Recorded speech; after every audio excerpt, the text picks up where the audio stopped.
کیسے ہیں دوستوں 1992 مئی میں نواز شریف وزیر اعظم تھے اور ان کے مشیر حسین حقانی تھے۔ حسین حقانی جنہیں آپ آج جانتے ہیں اینٹی اسٹیبلشمنٹ، یہ اس وقت اس طرح نہیں تھا، بلکہ اسٹیبلشمنٹ نواز شریف کو لانچ کر کے آئی جی آئی کے ذریعے وزیر اعظم بنوایا تھا انہوں نے۔ تو حسین حقانی ان کا پارٹ اینڈ پارسل تھے، اسٹیبلشمنٹ کا ایک بہت اہم ان کا پارٹنر تھے۔ آج جو صورتحال اس گورنمنٹ کی ہے، یہی صورتحال اس وقت 92 میں نواز شریف اور ان کی گورنمنٹ اور ان کے لوگوں کی تھی۔ اس وقت یہ ہوا کہ ان کو مئی میں امریکی سفارت خانے سے اسلام آباد سے ایک فون کال آئی ایک آفیسر کی۔ انہوں نے کہا کہ بہت ضروری میٹنگ ہے، مجھے ملاقات کے لیے وقت دیجیے، بہت ضروری بات ہے اور ہم وزیر اعظم کا ویٹ کر رہے ہیں لیکن وہ رسپانس نہیں کر رہے، تو ہمیں ذرا آپ سے ملاقات کرنی ہے تاکہ آپ وقت لے کے دیں۔ حسین حقانی انہوں نے وقت دیا تو اس آفیسر نے بتایا کہ ہم نے خط دیا ہے وزیر اعظم نواز شریف کو کچھ دن پہلے، لیکن انہوں نے کھول کر نہیں دیکھا۔ اس خط میں کانگریس کی بڑی سخت وارننگ ہے۔ دراصل انہوں نے یہ بتایا کہ دراصل امریکہ کے پاس یہ انٹیلیجنس ہے کہ پاکستان انڈیا میں سکھوں کو خالصتان کی موومنٹ میں اور کشمیر میں، انڈین آکوپائڈ کشمیر میں کشمیری مجاہدین کو آرمڈ سپورٹ کر رہا ہے، ان کو پیسے دے رہا ہے، ان کو ٹریننگ دے رہا ہے، ان کو اسلحہ دے رہا ہے۔ تو اس وجہ سے کانگریس میں پاکستان کے اوپر سینکشنز لگ سکتی ہیں۔ سینکشنز کا مطلب اس نے کلیئرلی بتا دیا کہ یہ بہت ہارڈ سینکشنز لگیں گی۔ اگر لگ گئیں پاکستان کو، جو I M F, world bank اور دیگر اداروں سے اس کے پروجیکٹس کو، بڑے بڑے پروجیکٹس جو شروع ہو رہے تھے اس وقت، ان کو جو مالی امداد مل رہی ہے وہ سب بند ہو جائے گی۔ اس کے بعد پاکستان کے F-16 پہلے ہی امریکہ نے روکے ہوئے تھے، وہ تو ظاہر ہے پھر وہ تو بالکل ہی نہیں ملنے تھے، اور ان کے خلاف اس وقت کوشش کر رہے تھے، ظاہر ہے وہ امید بھی ختم ہو جاتی ہے اس وقت۔ تو اس طرح اس نے کہا کہ ہمارے پاس یہ ثبوت ہیں، اور اگر آپ کو یہ لگ رہا ہے کہ ہمیں انڈیا نے یہ ثبوت دیے ہیں تو ہم یہ بتا دیں کہ ہم نے خود اس کی کنفرمیشن کی ہے، اور امریکن لا کے مطابق اگر کوئی ملک کسی دوسرے ملک کے اندر آرم سٹرگل کو، مسلح جدوجہد کو سپورٹ کرتا ہے تو ریاستی طور پر تو ہم اس باؤنڈ ہیں کہ اس کے اوپر سینکشنز لگائیں۔ کانگریس باؤنڈ کرتی ہے۔ تو اس لیے اس خط کو پڑھیے، اور اس میں جیمز بیکر امریکی وزیر خارجہ نے خط لکھا ہے، تو اس کا جواب دے دیجیے اور اس کے مطابق کچھ سٹیپس لے لیجیے تاکہ ان پابندیوں سے پاکستان بچ سکے۔ اب ظاہر ہے ابھی کچھ عرصہ پہلے پاکستان سوویت روس کے خلاف امریکہ کا اتحادی تھا، تو امریکہ کی شاید یہ خواہش ہو کہ پاکستان جو ہے وہ امریکہ کے ساتھ الائن رہے، تاکہ اس خطے میں سعودی عرب اور پاکستان جو اس کے اچھے دوست تھے، وہ ان سے زیادہ سے زیادہ فوائد ایک دوسرے سے یہ لیتے رہیں۔ تو خیر حسین حقانی نے ٹائم لے دیا وزیر اعظم کا، اور امریکی سفیر بھی ساتھ تھے، انہوں نے وہ خط ان کو دیا کہ یہ خط آپ اس کی اصل کاپی ان کو دی۔ اب وزیر اعظم نے یہ خط ان کی موجودگی میں تو نہیں پڑھا، لیکن جب امریکی سفیر چلے گئے تو پھر انہوں نے وہ خط پڑھا۔ خط پڑھنے کے بعد انہوں نے کہا کہ کل میرے گھر میں army chief, D G I S I, وزیر خارجہ اور ان سب لوگوں کو، سیکرٹری خارجہ شہریار خان وغیرہ کو بلا لیا جائے۔ اگلے دن ان کے گھر میں یہ سب لوگ جمع ہو گئے، خط دوبارہ پڑھا گیا اور اس میں لکھے ہوئے مندرجات پڑھے گئے اور اس کے جو کانسیکوینسز تھے وہ بھی بتائے گئے۔ اس خط میں کلیئرلی لکھا ہوا تھا کہ امریکہ کو یہ علم ہوا ہے، امریکہ یہ سمجھتا ہے کہ یہ جو سپورٹ ہے آرمڈ فورسز کو انڈیا کے کچھ علاقوں میں اور مقبوضہ کشمیر میں، وہ جماعت اسلامی اور اس طرح کی جو تنظیمیں ہیں ان کی ذاتی support, in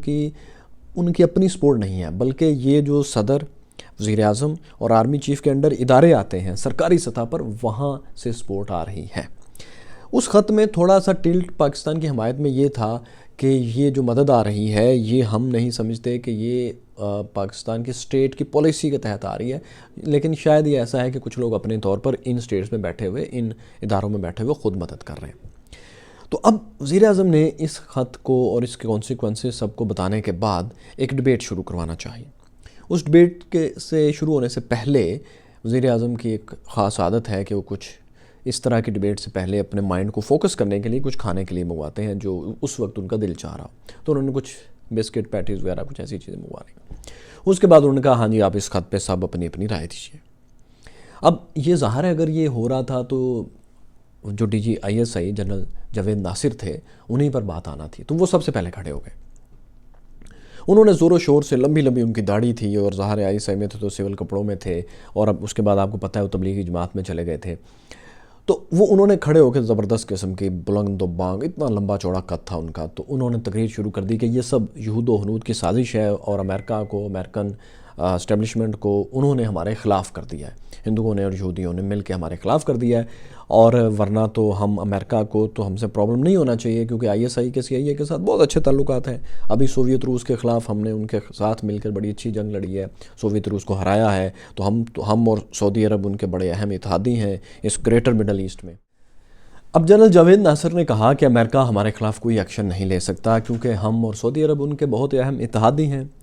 greater middle asset میں ہم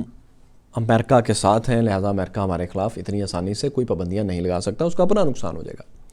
پھر جنرل جاوید ناصر نے کچھ ایسی باتیں کیں جن سے آپ یہ سمجھ سکتے ہیں کہ ہماری اشرافیہ جو پاکستان کے اہم ترین فیصلے لوگ کرتے ہیں وہ سوچتے کیسے ہیں، اس کا نقصان ان سے زیادہ ہمیں ہوتا ہے، کیونکہ پاکستان کے وہ لوگ جو طاقتور لوگ ہیں، جو سیاست میں ہیں، جو بزنس میں ہیں، جو آرمڈ فورسز میں ہیں، جو انڈسٹریز میں ہیں، پاکستان سے باہر چلے جاتے ہیں اور آرام سے اپنی زندگی گزار سکتے ہیں، ان کے پاس اتنے فنڈز ہوتے ہیں کہ وہ اپنی زندگی پر آنے والے اثرات کو بڑے آرام سے نارملائز کر لیتے ہیں، مشکلات سے بچ جاتے ہیں۔ عام آدمی ان فیصلوں سے کیسے متاثر ہوتا ہے وہ آپ اور میں جانتے ہیں، تو ان فیصلوں کے پیچھے سوچ کیا ہوتی ہے وہ آپ کو اس ساری گفتگو میں سمجھ آئے گی۔ جنرل جاوید ناصر نے کہا کہ یہ جو امریکہ کا دباؤ ہے، بیسیکلی ہماری وہاں پر امریکہ میں ڈپلومیسی ٹھیک نہیں ہے، ہماری سفارتکاری ٹھیک نہیں ہے، ہمارے وہاں پر صحیح پروپیگنڈا نہیں ہوا، ہمارے حق میں ہمارے خلاف ہوا ہے، اس لیے ہمیں ضرورت ہے کہ وہاں توجہ دیں کہ ہمارے حق میں کیمپینز چلیں تاکہ ہم وہاں سے کچھ فائدہ لے سکیں، امریکہ ہمارے خلاف نہ ہو۔ اب اس پہ سیکرٹری خارجہ جو شہریار خان تھے انہوں نے کہا کہ جناب یہ سفارتکاری آئسولیشن میں نہیں ہو سکتی، ایسا نہیں ہو سکتا کہ ہم ہماری آرمڈ سٹرگلز کو سپورٹ کرنے کا ثبوت امریکہ کے پاس ہو اور ہم ان کے پاس جا کے یہ کہیں کہ ہم یہ سپورٹ نہیں کر رہے ہیں، یا تو کوئی ٹریک ہی نہ ہو ان کے پاس تو پھر ممکن ہے، لیکن اگر امریکہ جیسی بڑی طاقت کے پاس ہمارے خلاف یا جس بات کو ناپسند کرتا ہے اس کے پاس ثبوت ہوں گے تو ہمارے لیے بہت مشکل ہے کہ ہم جا کے مثبت سفارتکاری کر سکیں۔ سفارتکاری کے لیے ضرورت ہے کہ آپ ان الائنس پر اپنے اتحادیوں کے ساتھ ہوں جن سے آپ دونوں میں اتفاق ہو چکا ہو، تاکہ ہم بہتر رزلٹ دے سکیں۔ ہم آئسولیشن میں کام نہیں کر سکتے کہ وہ جن سے منع کر رہے ہیں ہم وہ کر رہے ہیں اور پھر ہم سپورٹ بھی لے کے۔ تو جنرل جاوید ناصر پھر کھڑے ہوئے، انہوں نے کہا کہ یہ جیسے انہوں نے بتایا کہ یہود و حنود کی ساری سازش ہے، ہم اپنے ٹریکس بہت اچھے سے کور کرتے ہیں اور ہم ان سے یہ کریں گے کہ آئندہ بہت اچھے سے اور کور کریں گے تاکہ امریکہ کے پاس جواز نہ آئے کہ وہ ہمارے خلاف کوئی ثبوت جمع کر سکے۔ جب ان سے پوچھا گیا کہ کیا اب ہم اس کو ختم کر سکتے ہیں، اس مدد کو کشمیریوں کی اور دوسری جو کر رہے ہیں اس کو روک سکتے ہیں، تو جنرل جاوید ناصر نے کہا کہ جو کہ DGISI تھے اس وقت، انہوں نے کہا کہ ہم یہ نہیں روک سکتے۔ کیوں؟ وہ اس لیے کہ وہ سٹرگل اب بڑے کرٹیکل پوائنٹس پر آ چکی ہے، وہ ایسی جگہ پر ہے کہ یہاں اس کو روکنا خطرناک ہوگا، نقصان دہ ہوگا۔ اب اس بات کا واضح مطلب تو یہی سمجھا جا سکتا ہے کہ اب مجاہدین اپنی منزل کے قریب ہیں، لیکن آپ جانتے ہیں کہ آج تک ایسا نہیں ہو سکا۔ جب شہریار خان نے اس کے جواب میں کہا کہ ہمیں اس آرمڈ سٹرگل کو سپورٹ کرنے سے فائدہ نہیں، نقصان ہوگا پوری دنیا میں عالمی سطح پر، تو اب جو جواب تھا جنرل ناصر کا وہ بڑا آئی اوپنر تھا، جو مائنڈ سیٹ بیسیکلی ظاہر کرتا ہے۔ انہوں نے کہا کہ ڈپلومیسی کے ذریعے ہم یہ مسئلہ حل نہیں کر سکتے، کیونکہ ہندو صرف طاقت کی زبان سمجھتا ہے، یہ انہوں نے کہا، یعنی ہندو ایک مذہب کا نام لے کر انہوں نے کہا کہ وہ صرف طاقت کی زبان سمجھتا ہے۔ اب دیکھیں کہ آپ اس فکرے کو کہے ہوئے کتنے سال ہو گئے، 20 سال 30 سال ہو گئے، اور یہی لوگ جو اس طرح کی باتیں کرتے تھے اب دیکھیں اپنے دور میں بھی اس کے بعد بہت سے ادوار آئے، طاقت سے وہ مقصد حاصل نہیں کر سکے بلکہ وہ مقصد بالکل ہی گنوا بیٹھے۔ اس کے بعد آرمی چیف نے بولنا شروع کیا، انہوں نے کہا کہ ہم امریکہ کی ناراضگی مول نہیں لے سکتے اور ساتھ میں ہمارے لیے یہ بھی مشکل ہے کہ کشمیریوں کی مدد بند کر دیں، لہٰذا ہمیں یہ کرنا چاہیے کہ امریکہ میں اپنے آپ کو امیج بہتر کرنے کی کوشش کرنی چاہیے اور اپنے ٹریکس کو اچھے طریقے سے اب کور کرنا چاہیے۔ وزارت خارجہ کے لوگوں نے اس کے خلاف رائے دی کہ ہمیں اس کی طرح نہیں کرنا چاہیے، اور یہ ٹریکس ہم جتنے بھی کور کر لیں، اگر ہم یہ کرتے رہیں گے تو ہماری سفارتکاری بہت اچھی نہیں ہو سکے گی۔ اب نواز شریف نے آخر میں ان لوگوں سے، ہاکس سے، جو وہاں پر جہاد جاری رکھنے اور عام سٹرگل کی سپورٹ کرنے کی بات کر رہے تھے، ان کی حمایت کی اور کہا کہ ہمیں ابھی ان کی مدد جاری رکھنی ہے۔ یہ 92 کے نواز شریف تھے وزیر اعظم۔ 97 میں جب آئے تو یہ ایک بدلا ہوا مائنڈ سیٹ تھا، پھر انہوں نے واجپئی کو بھی پاکستان بلایا اور خود پھر آپ کو پتہ ہے 99 کا جو coup ہوا، آپ ہسٹری آف پاکستان میں ذرا دیکھ چکے ہیں۔ 92 کے نواز شریف نے اس کی حمایت کی اور کہا کہ اب ہم امریکہ میں $2 ملین